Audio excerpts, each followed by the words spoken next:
In fact, Nehru kept on writing letter after letter to B.C. Roy, who was the Chief Minister of West Bengal, telling him, why are you allowing these Bengalis to come in? Why are you not stopping them at the border?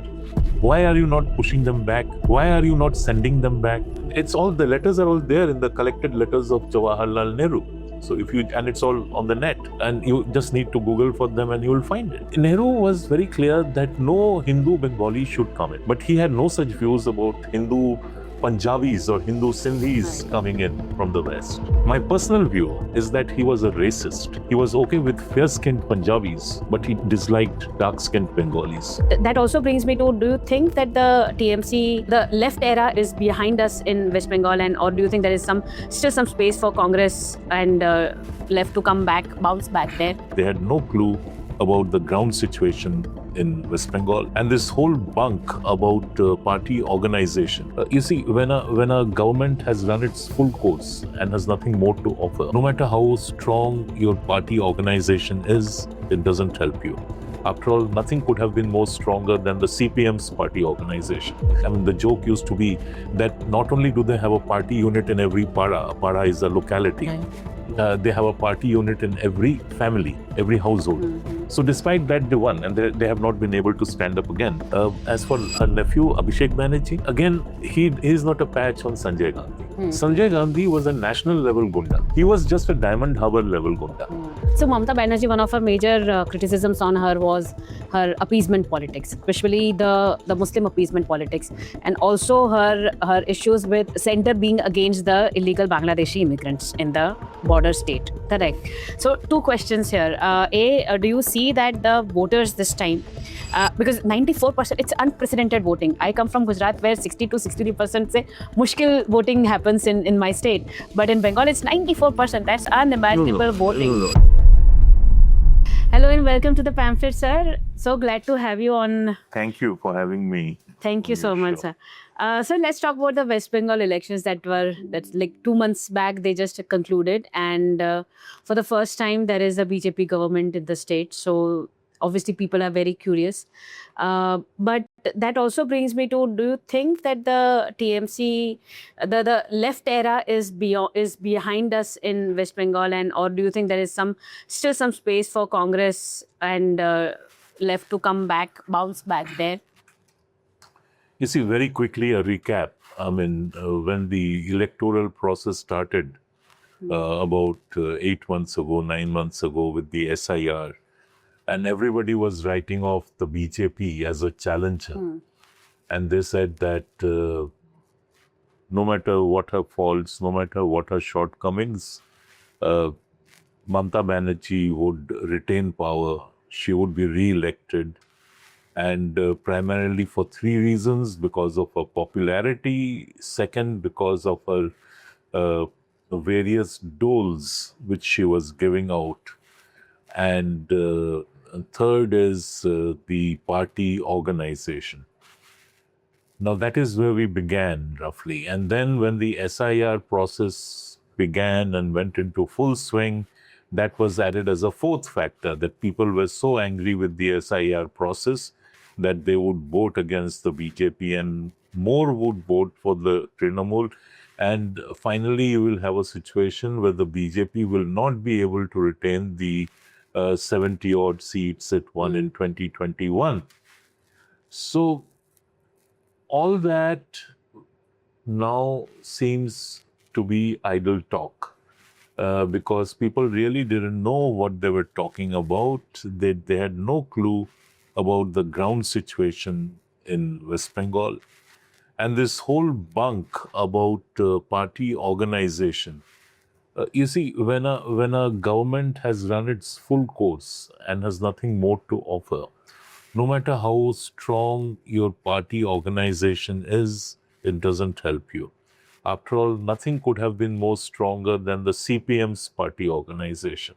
They had a I mean, the joke used to be that not only do they have a party unit in every para is a locality, they have a party unit in every family, every household.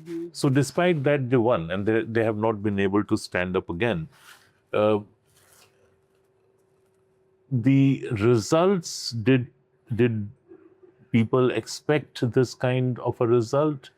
I don't think so. The more pragmatic among us, we thought the BJP would definitely win the election. When the election campaign began, it was a 50-50 thing. 120 for BJP, maybe around the same for the TMC. That is where the kickoff point is.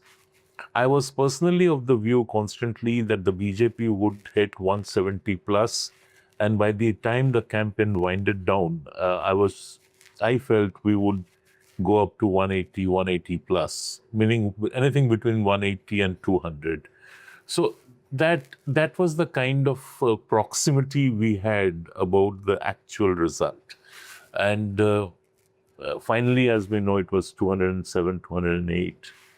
Which by itself is an astounding result. When the TMC came to power, it was nowhere near these many number of seats. In 2000 or 2021, then it was 2016, then 11, I think. 2011. So in 2011, when the TMC came to power, it had nowhere near these many number of seats. So it is a spectacular victory. It is a historical victory. Now, I say historical because it's historic to the extent that a dominant party was replaced, but historical because it actually brings to fruition the purpose for which West Bengal was created in 1947, when an attempt was made during the partition to give all of Bengal, to retain Bengal as a separate entity, and that would fall off the map of India. So that would become Bengal or whatever part of Pakistan ultimately. But it was the foresight of Shyama Prasad Mukherjee and the founder of the Bharat Sevashram Sangha, and they rallied round and said, no, I mean, this cannot be allowed.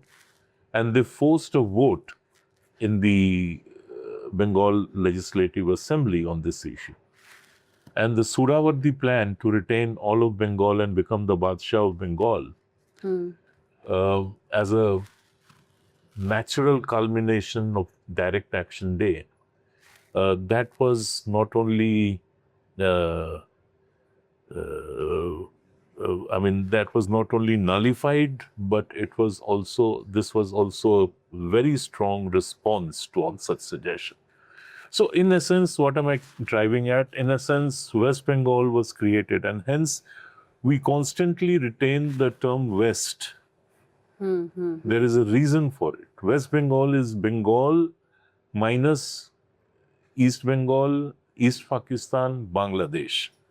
So that it is important to know and to remember that it is West Bengal, and because it will also constantly remind us why was West Bengal created. West Bengal was created as a natural homeland for the Hindus of Bengal, the Hindu Bengalis of Bengal. Bengal, and everybody knows, was a Muslim majority province, and had it remained a single unit, then the Hindus would have ceased to exist, like they have ceased to exist in Pakistan, and they barely exist in Bangladesh. So to avoid that situation, West Bengal was created. West Bengal is the natural, as I said, the natural homeland of Hindu Bengalis. And this particular election sort of brings to fruition the campaign to save the Hindu Bengali, to save the Hindu Bengali homeland, and to ensure that the Hindu Bengali homeland serves its cultural, civilizational, political, economic, social purposes. We'll talk about it later as we go along. Right. So actually, if we see Mamata Banerjee, TMC not just lost the elections, but Mamata Banerjee lost Bhawanipur, the sitting chief minister losing her seat, right? And obviously the MLAs for the TMC leaders are getting not so great welcome wherever they are going. They're getting attacked by eggs, and people are genuinely angry at them. So it seems. So how do you see the TMC go further? Do you think there will be a new leadership coming in, or do you think Mamata at some point will want to merge it into the Congress, come as a sort of karvapsi, so to say? Look, there are several points to be made over here. One, Mamata Banerjee, as it now transpires with all these details coming out, today also some mistress of a TMC leader, yesterday or today, she has been arrested and they have recovered a huge amount of cash from her. So all these details which are coming out now, the people's anger, the resentment of the masses, what it shows is that Mamata Banerjee was not heading a government. She was heading a machine, a huge, gigantic machine, which was created for collecting hafta, which we call tolabaji, or it was for collecting cut money. So if you are doing some business, if you have a pawn shop, if you are an auto driver, if you are a rickshaw wala, to that level it actually percolated that a part of your daily earnings has to be given to us. That was the cut money operation. And then, of course, the syndicate which operated. If you were building a house, you would have to buy the bricks from someone, you had to buy the cement from someone, the steel from someone else. And if the prices were not negotiable, the quality of material was not negotiable, you had to take whatever was given at whatever price, and that was the syndicate. Now, all this money which was collected, no sane person is going to believe that this money remained with the person who was collecting it, or it was used by the person who was collecting it. 80%, if not 90% of this money traveled upwards. It traveled to Mamata Banerjee and to Abhishek Banerjee. And at least people are convinced that is how it operated. So it is not, therefore, she was not running a government, she was running a rent collecting agency. She was not heading a party, she was heading a mob of gangsters, of gundas, of thugs.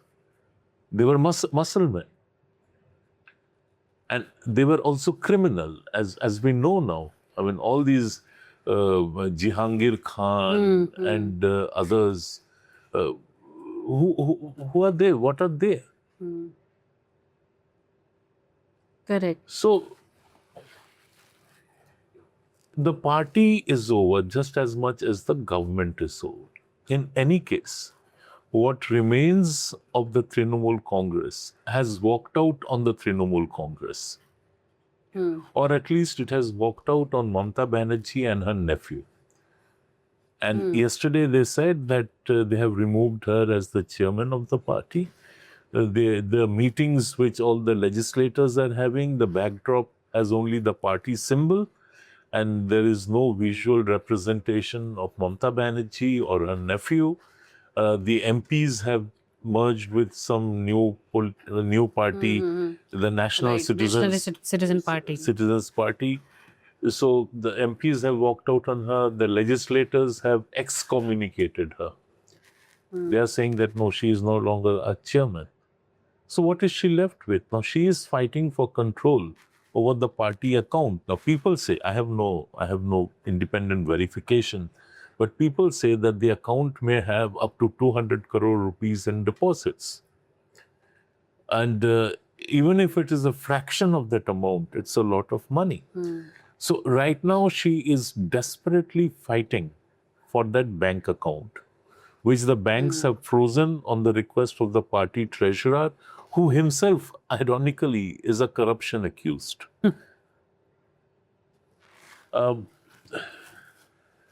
So she doesn't, now comes the symbol.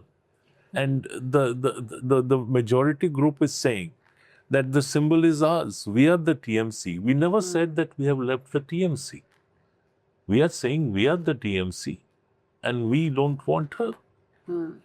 But therefore the party bank account stays with us, the symbol stays with us. A very quick recall in 1977, when Indira Gandhi lost the general election after the emergency, YB Chavan took charge of the party. When I say took charge, what I mean is that the party rebelled against Indira Gandhi. And more than Indira Gandhi, they rebelled against her son Sanjay Gandhi. And there are major similarities between the two situations.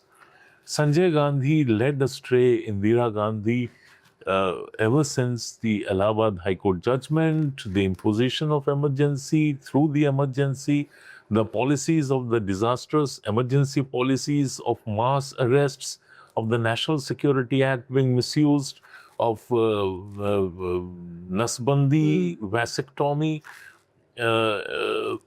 and etc., etc., etc. The massive, the corruption which happened, the massive scale on which it happened, it's unimaginable. And the party said, look, I mean, we are fine with your leadership, but just because we accept you as our leader doesn't mean that we have to accept your son also as our leader. So off with Sanjay Gandhi, and if you don't like it, you are welcome to leave. She left, she had no other option but to leave the Congress and form her own Congress Indira. Congress I, as it used to be called. And much later then, when things... things became... But you know, it was Indira Gandhi. She rebounced. She could rebounce. Right. And she rebounced in such a big way that she got the party back together.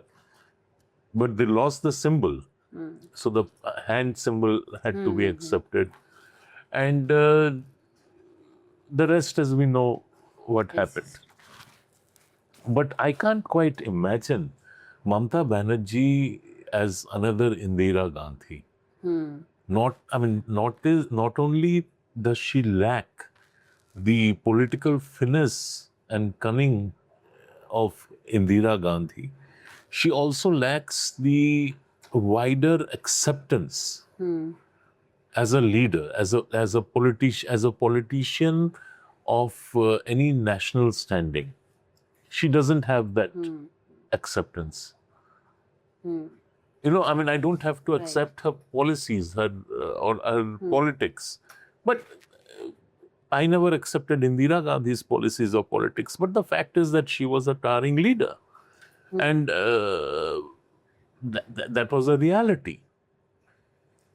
There is no such reality in the case of either the TMC or Mamata Banerjee. So Mamata Banerjee's story is over. For her nephew, that is Abhishek Banerjee, please edit out this son bit.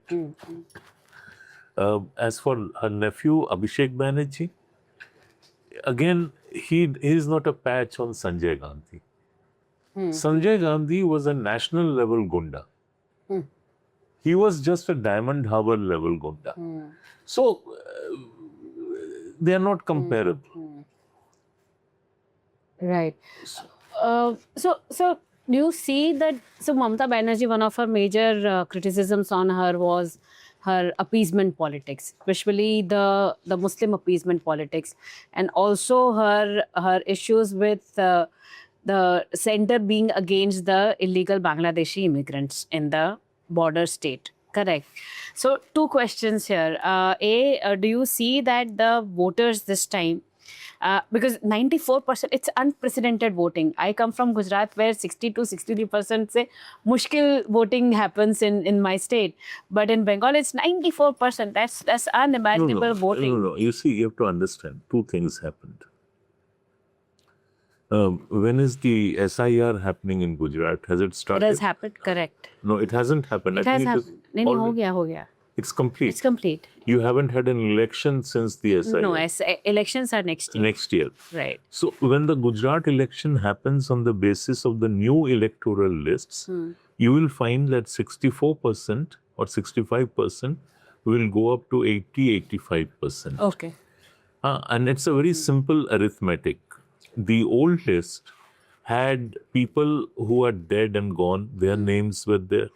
People who don't live at that address anymore, their names were there. There were multiple entries. So somebody living in Baliganj also had his name there. Somebody living in Park Street also had his name there. You had the names of people who have migrated out of the state. Entire families have left West Bengal. We have left West Bengal. We are no longer there. So like this, there were various categories. And of course, then there were illegal Bangladeshi immigrants whose names were incorporated in the voters' lists in such a flagrant manner that it violated every possible law of the country. So when you exclude those names, your list of, say, original list had 100 names. It will then shrink to about 60, 65 names. So of 60, 65 people, say if 65% vote, it will become 75, 80%, 85%. So the Bengal voting, the numbers is partly or largely explained by this. Number one. Number two, what is also explained is that people who never voted in their lives, they were lazy voters. अरे आज तो सुबह we will have a lazy breakfast. आज ये छुट्टी है. Then they will say lunch खा के जाएंगे. अभी क्या जाए?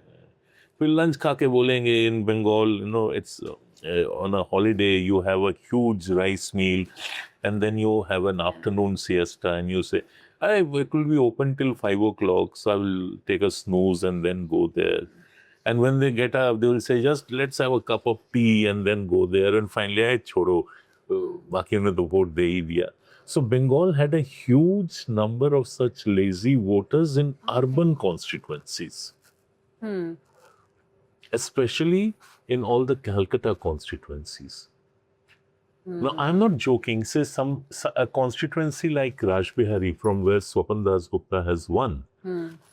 And this is, after a long time, Rajbihari has elected a decent representative. An educated, decent, Bhadralok representative. Why not in the previous elections? And ironically, and this is a fact, Rajbihari is also a constituency which has the highest per capita income in Calcutta. Some of the wealthiest people of Calcutta, they live in old families, even new wealth. They are residents of Rajbihari. But they live in these mansions which have a ground floor, a first floor, a second floor. Most of them are locked up in the second floor, where they have their bedrooms and they watch television. At best, they come down to the first floor to where they have their baitak or whatever it is, or maybe the kitchen and the dining room.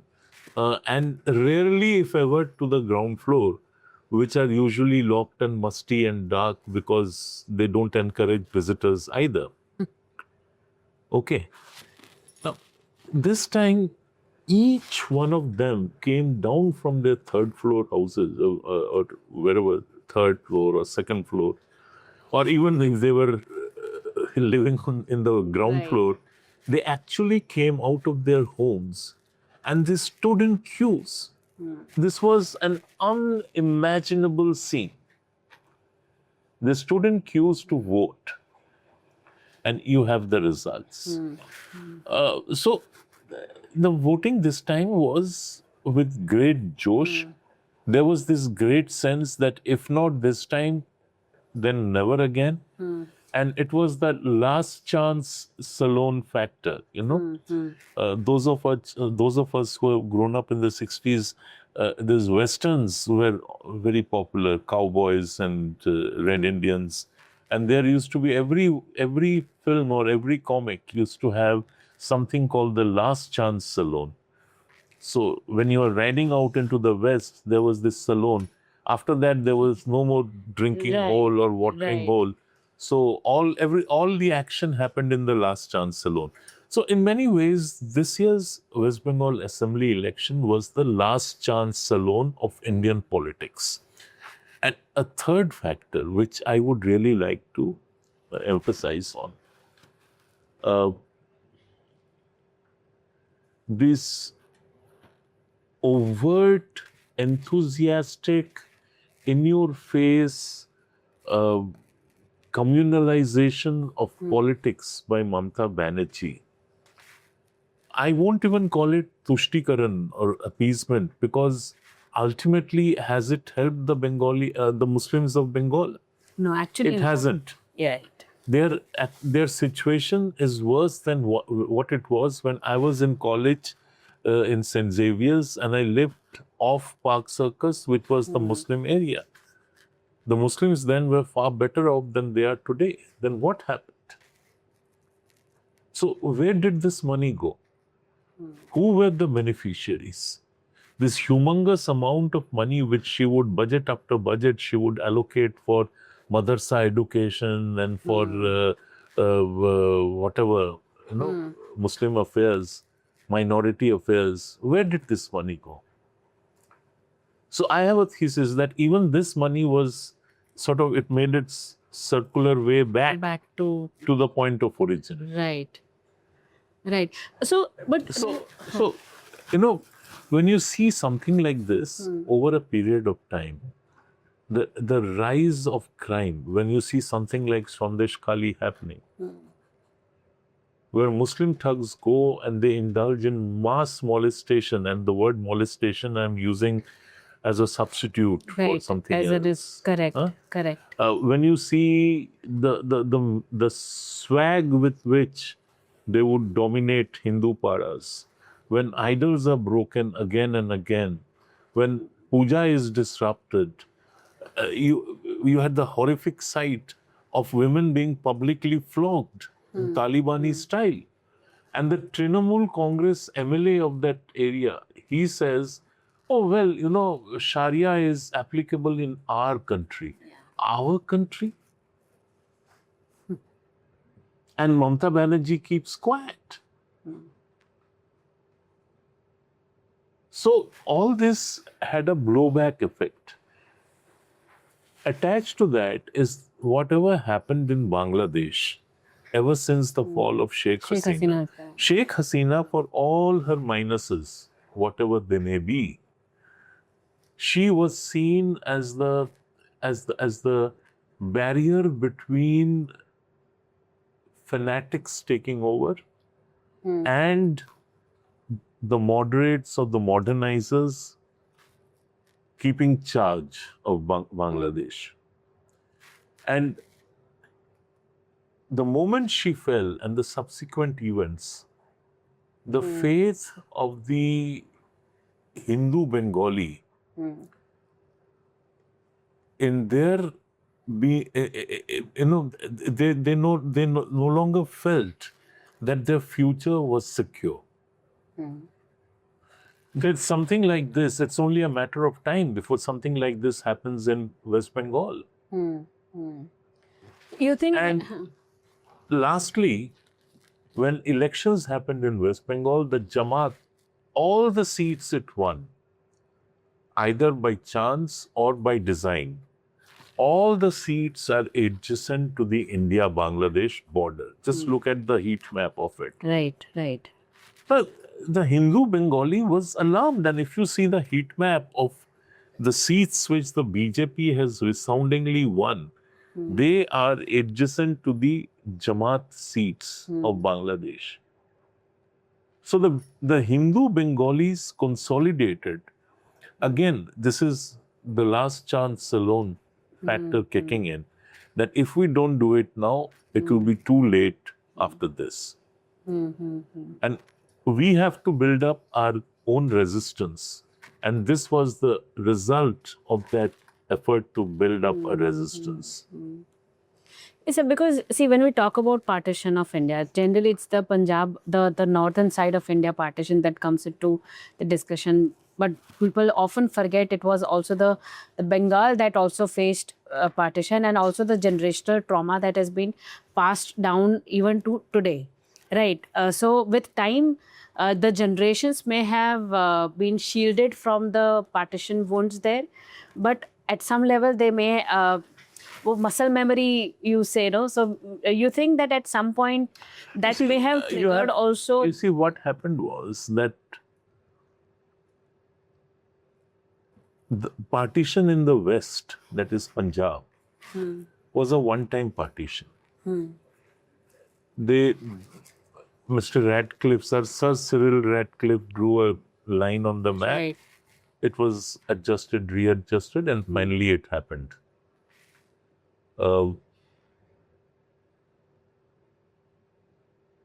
It was very traumatic, but there was almost near complete transfer of population. I say near complete.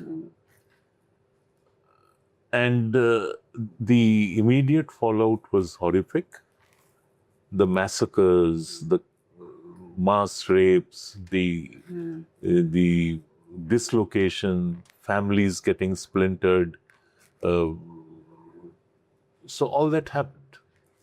And then their resettlement, etc. Without really wanting to minimize what happened in the West or diminish their suffering, I want to make something very, very clear. And increasingly you will hear this being said, that partition in the East, that is Bengal, was not a one-time affair. Right.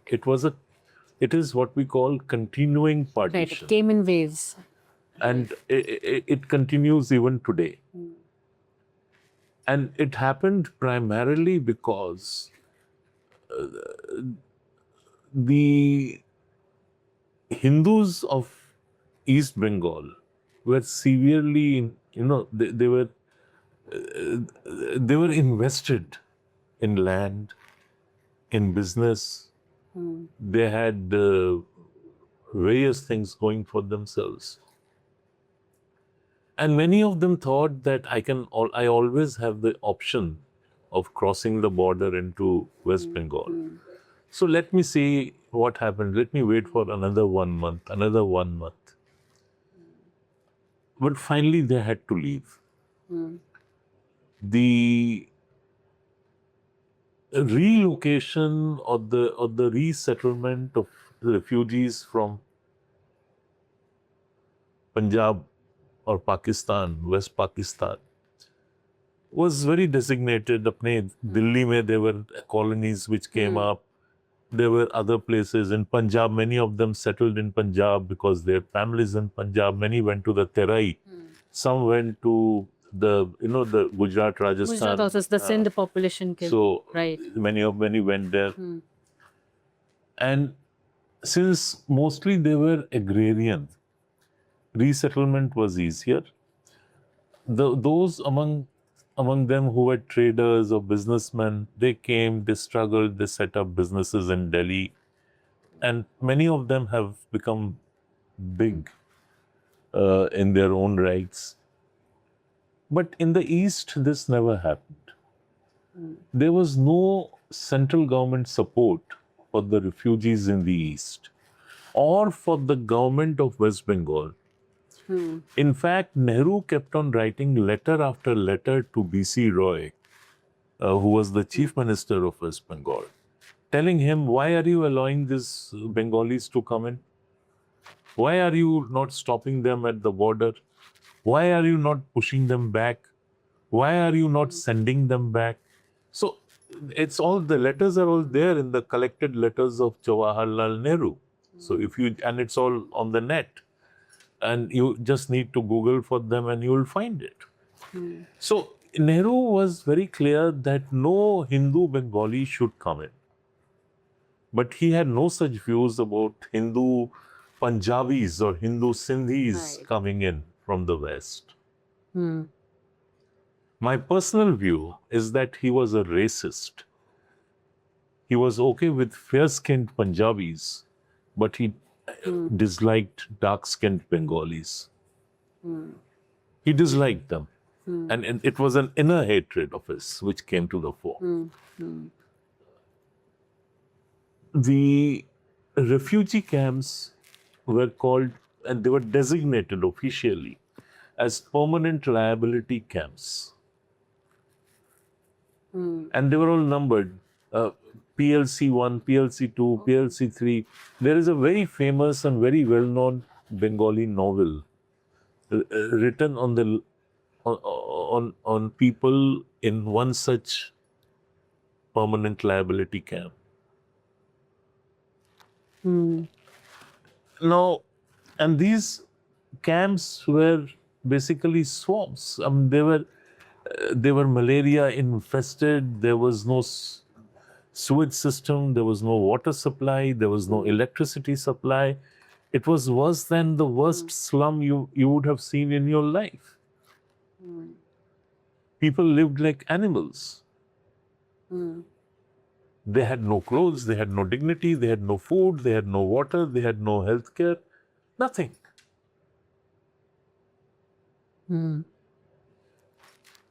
Refugees were carted off to Dandakaranya. And Dandakaranya, despite the name and the imagery which it sort of suggests, was nothing but barren land. And hard barren land. And Bengali refugees were sent to Dandakaranya. And it was not a free ride. They were told that you will have to turn this land fertile. You have to eke out a living from this land. So it was like a labor camp, forced labor camp. So Dandakaranya, what you see today, is basically created out of the forced labor of East Bengali Hindu refugees. They were sent to Andamans because nobody wanted to go to Andamans. There was this thing that if you went to Andamans, it was like Kalapani.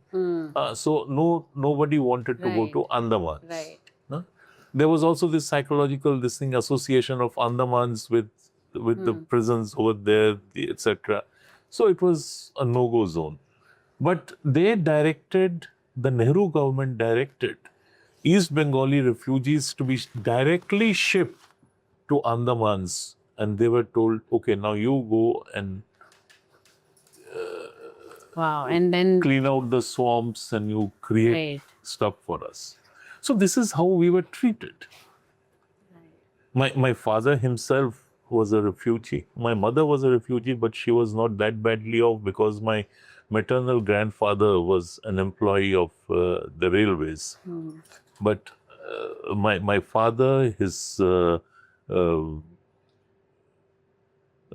siblings, 3 brothers, 1 sister, and my father was barely into his teens at that time.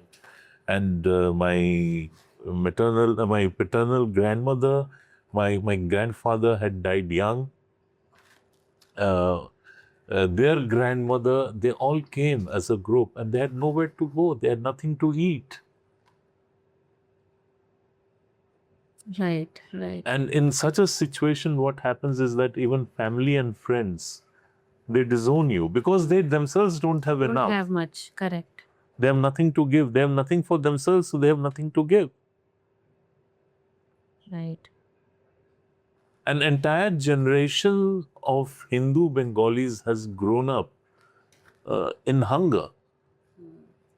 And they are called the hungry generation. Right. So, it's unimaginable, it's unconceivable the kind of horrors they had to face. And one of the reasons why the Congress died in West Bengal, and why Nehru and to an extent even Gandhi, they don't command much respect over there. When I say respect, I don't mean respect, qua respect, but popularity. Let me say popularity is this. Right. So, do you see that this time the Bengali voter, their identity, there was consideration of their Hindu and Bengali Yes, so identity? this is what I was mentioning to you. What happened was that this whole idea that the Hindu Bengali is being pushed to the wall and he is now fighting for his own survival, for his own space and for his rights with his back to the wall. In Bengali, we have a saying, Deyale Peet. There is, I mean, you can't go anywhere else. You're cornered. So you attack. I mean, because there's nothing else that You have nothing to lose, might Nothing as to well. lose. Correct. This was also the core BJP vote for a long time.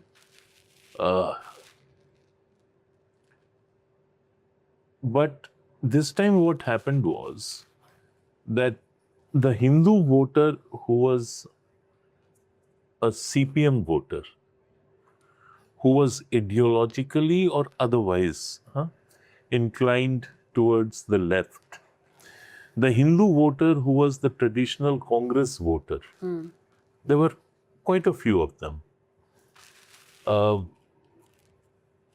who never switched their loyalties when the Congress went out of power. And these are the indigenous West Bengali voters, Hindu Bengali voters, not the immigrant or refugee Hindu Bengali voters. The Hindu voters who were Trinamool Congress voters. Earlier there were Congress voters and then they switched loyalty to Trinamool Congress. And then of course the BJP voters. And plus, that is people who never, Hindu voters who never voted because they were lazy voters. They all coalesced, they all came together. And it was an unprecedented consolidation of Hindu votes. When I say unprecedented, I mean unprecedented. I have, as a journalist, I have covered the entire Ayodhya movement leading up to the demolition of Babri Masjid, the so-called Babri Masjid in Ayodhya, and subsequently whatever happened. And even then, I never saw this kind of near total, absolute Hindu consolidation. To the last Hindu, every voter was determined कि इसको हराना है. And not only defeat, but to be crushed. It has to be a crushing defeat. Now, this brings me to the last point, I would say, of our discussion.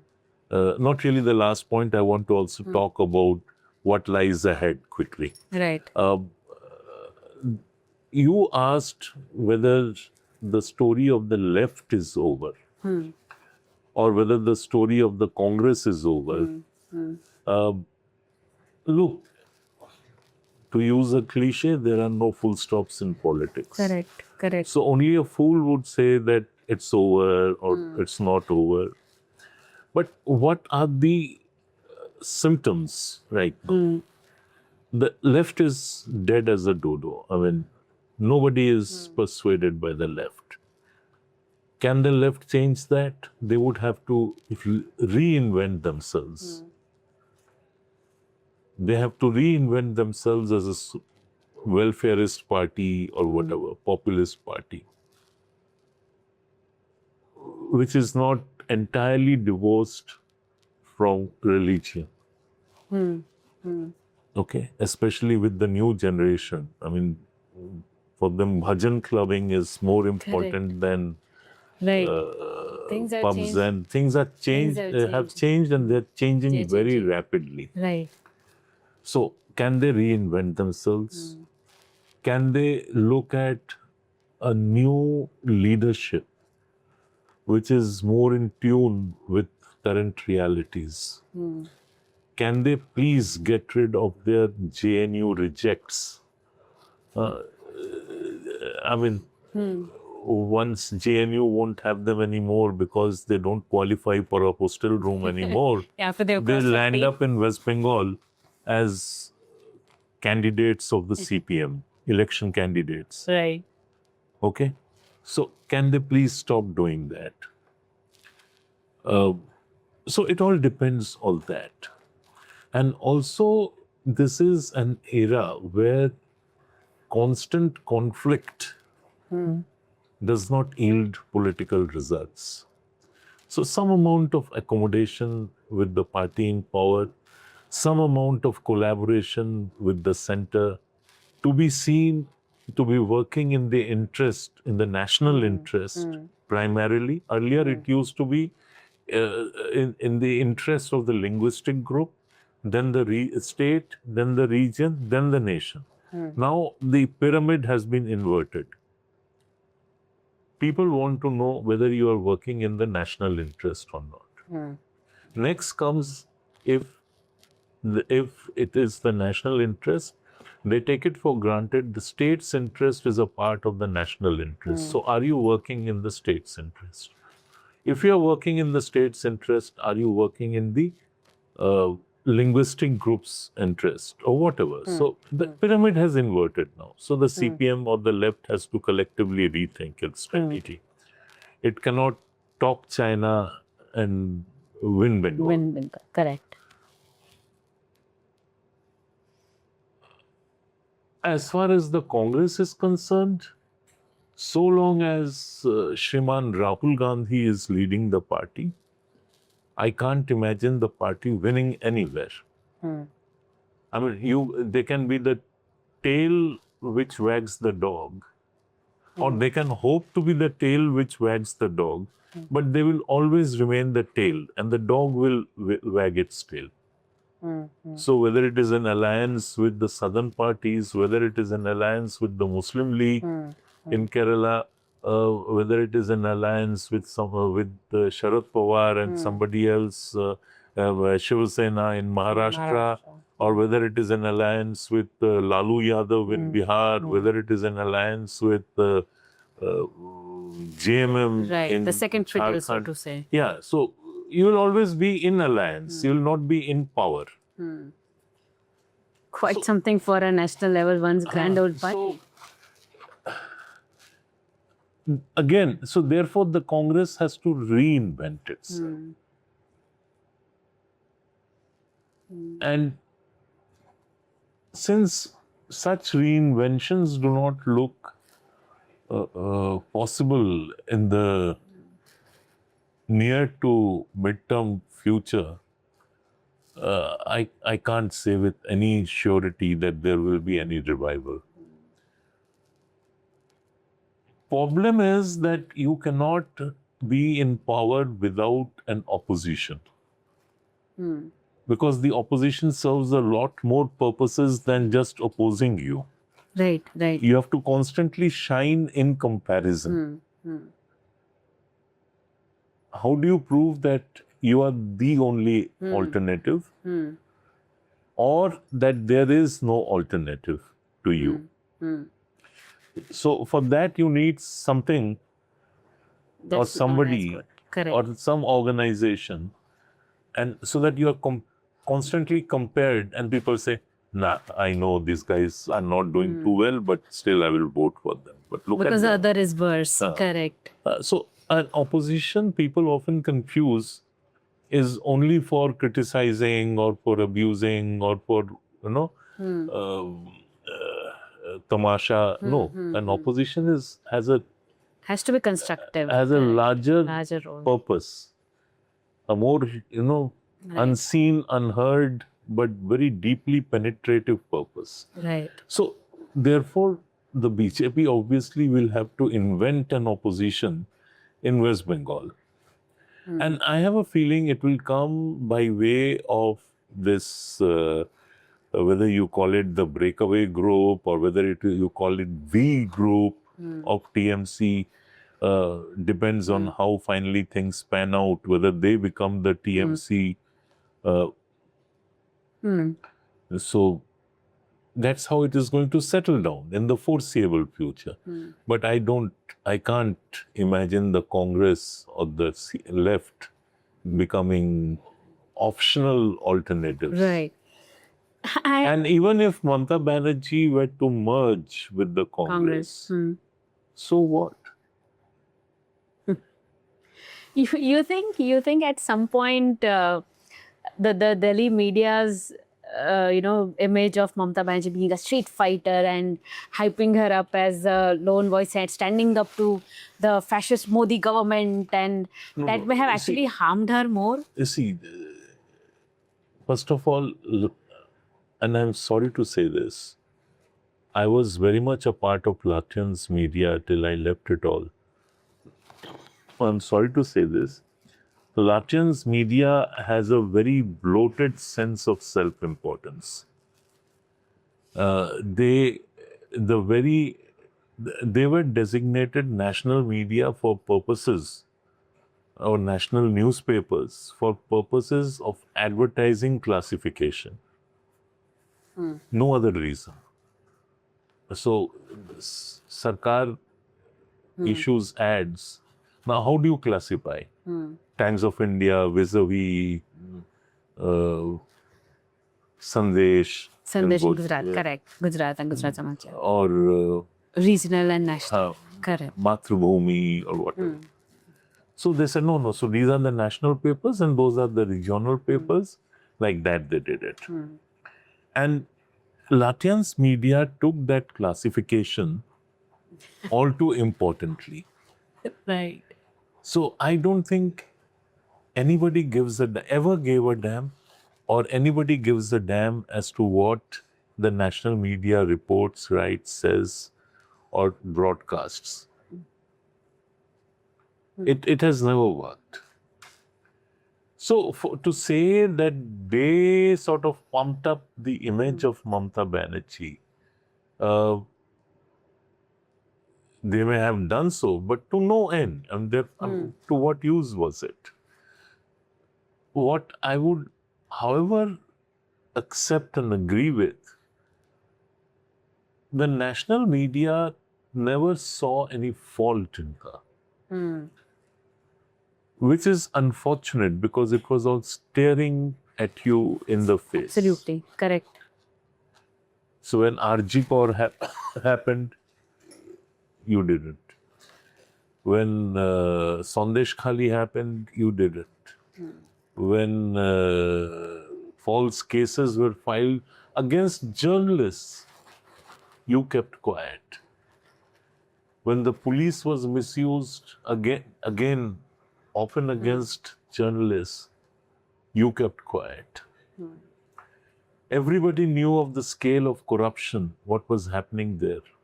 Even if you say that, no, I'm Little Red Riding Hood, I never heard about these stories. अरे तौबा तौबा मैंने कभी सुना नहीं है. मैं तो अच्छा बच्चा हूँ, मैं सब नहीं सोचता. But the fact is, it was all staring at you in the face.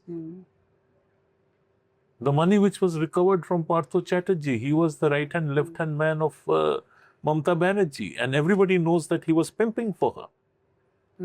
Everybody and his mother knew that he was the collection agent for Mamata Banerjee and Abhishek Banerjee. And every journalist in Delhi knew about this. If you are a journalist worth your salt and you have sources, if you have connections, if you are looped in, if you are wired in, you knew.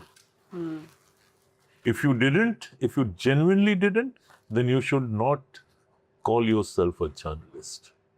That too of the national media. So you knew and you kept quiet, and therefore you were complicit because there was a trade-off. And we all know why there was a trade-off. What kind of a trade-off was there?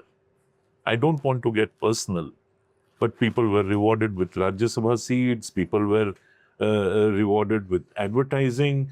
The Bengali media was starved of advertising. They had to keep on shrinking. They had to lay off staff. They had to sack staff because no government advertising was going to them. But all the Bengal government advertising was coming to the national media. So, to say your question is very interesting because at some point we have to look at, it's like the way they treated Arvind Kejriwal.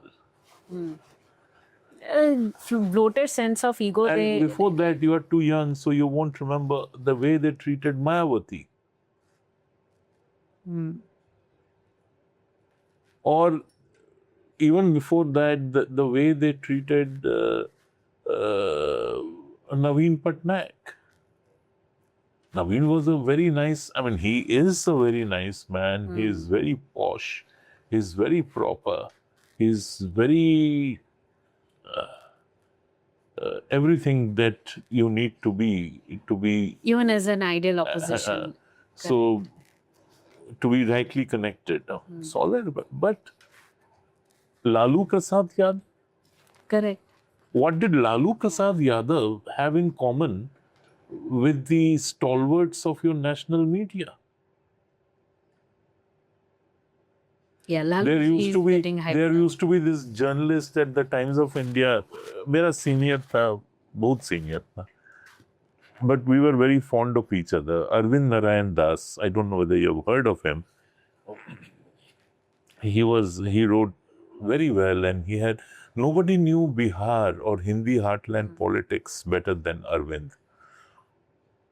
So, Lalu Prasad Yadav once invited Arvind and me for breakfast at Bihar Bhavan in Delhi. Both of us landed up on time. And we kept on chatting, gossiping, looking at the watch.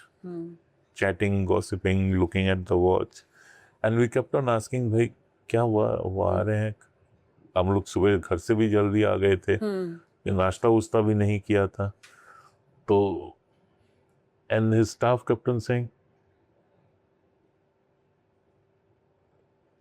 Netaji अभी सूत रहे हैं. Meaning he's sleeping. And you won't believe it, at 11:30 we decided enough, we are leaving. He never showed up. So what did he have in common with your national media? The contempt with which he told Rajdeep Sardesai when his camera crew plugged into the power supply in Lalu's home in Patna or wherever. He told, hey, उधर से निकाल, मेरा power नहीं लेगा, अपने आप को बड़ा इंडिपेंडेंट बोलता है.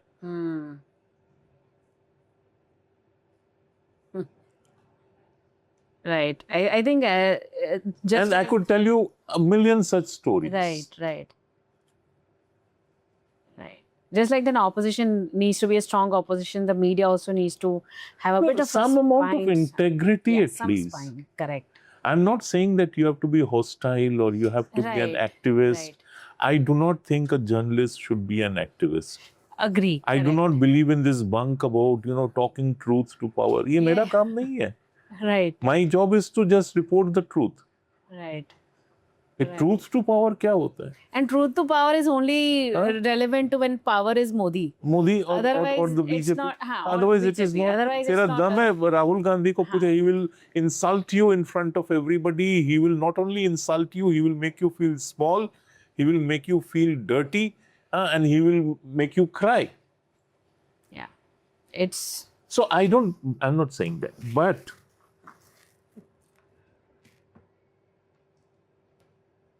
I won't tell you names. I won't accept something like a dinner set. So पहले it was very fashionable, those porcelain dinner sets. Right. So now nobody uses them. Like there would be a porcelain bowl for dal, one for sabzi, one for whatever, and then a soup bowl and plates and quarter plates. I wouldn't accept a dinner set from any politician or anybody for that matter. Primarily because I think it would offend my dignity, sense of dignity, and B, I'm very finicky about the kind of crockery I use at home. I wouldn't trust.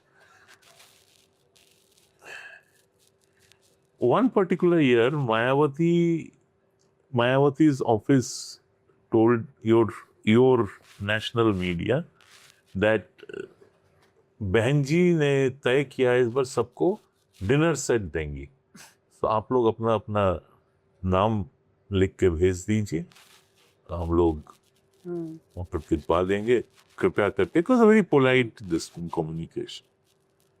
You won't believe it. Husband and wife, if the wife was also a journalist, this put in a double claim.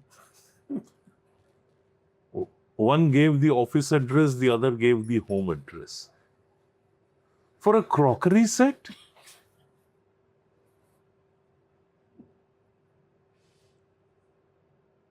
Yeah.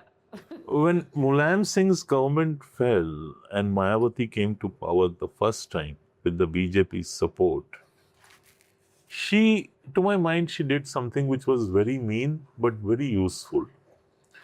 She released the names of journalists who were getting money from the government, from the Chief Minister's Relief Fund. Now, that list, maybe you do a Google search, kahin par se mil jayega shayad. And the entire who's who of UP journalists, बड़े कौखिली दिल्ली में चलते हैं, वही मैं तो ऐसे ऐसे सरकार बनाता हूँ, ऐसे ऐसे सरकार गिराता हूँ, मेरे इशारे पे वो नाचती है, मेरे इशारे पे ये चलता है. Their names were all there. बताइए डिनर सेट में बिक गए. So, I'm giving you an example of UP, but this would be true for other states. Quite sure, correct. And it was definitely true for Mamata Banerjee's corrupt regime. Mamata Banerjee was not only corrupt, she had a great corrupting influence. You know, one thing is to be corrupt. The other is the ability to corrupt others. The enabling of corruption. To enable and broad base your corruption. And you thereby create guardrails, you know. You corrupted the entire Tollygunj film industry. All of them. Now in Bengal, you know, historically actors, actresses, scriptwriters, musicians, directors, filmmakers, they're treated with respect because they are, you know, the creative genius comes into play. See, they are defending her. तब तो कुछ तो सही होगा. Right. All writers of eminence she corrupted. Very quick. What do you say is the way forward? Just very quick in 2 lines. Yeah, but no, it's very important because you cannot live on the singular achievement of bringing down the TMC government. Or you cannot constantly keep on talking about all the wrongs which were done to West Bengal and the Bengalis as a people. You cannot just live on forever by pointing out the mistakes of the previous government or the previous governments, including the left front governments. You have to move ahead, you have to look ahead. Circumstances change, situations change, and the circumstances and situations and the attitude of the people of Bengal today are vastly different from what they were during the 1960s, during the early 70s, during the 80s, during the 1990s, and during this century. Today's Bengali is desperate to get rid of the tag that he is a non-performer. And a willing non-performer or an unwilling non-performer. So he's desperate for jobs. He's desperate for uh, a life of dignity, not a life of doles. That's why the doles didn't work this time. Right. All right. So, if you seen from that perspective, I think if you look at the budget which has just been presented, the highlights of the budget give you a very good idea of the roadmap of the new government in the first year and the subsequent years, how it's going to unfold. So heavy expenditure on infrastructure, heavy expenditure on health, heavy expenditure on industry and industrialization, heavy expenditure on education, on housing, and bringing every central scheme to the state. You know, West Bengal lost out heavily because Mamata Banerjee thought that the central government schemes were not needed. So it will take time, and right now the effort is to ensure that law and order is restored, because unless you have law and order, unless you have political stability, unless you have political vision and clarity about where do you want to go, no investor is going to look at you. You know that. I mean, you come from Gujarat, which offers a very good textbook model of how to get investments. So, West Bengal has to rethink. It has to rethink in the current context, and it has to move ahead, and it will move ahead, because I think the people are now determined that Bengal must move ahead. Right. Right. There was this French poet called Baudelaire, and he used to write very dark poetry. One of his lines went, "Evil has a face which is not always ugly." So you do not have to be ugly to be evil. Right. And every time I think of Mamata Banerjee, that line comes to my mind.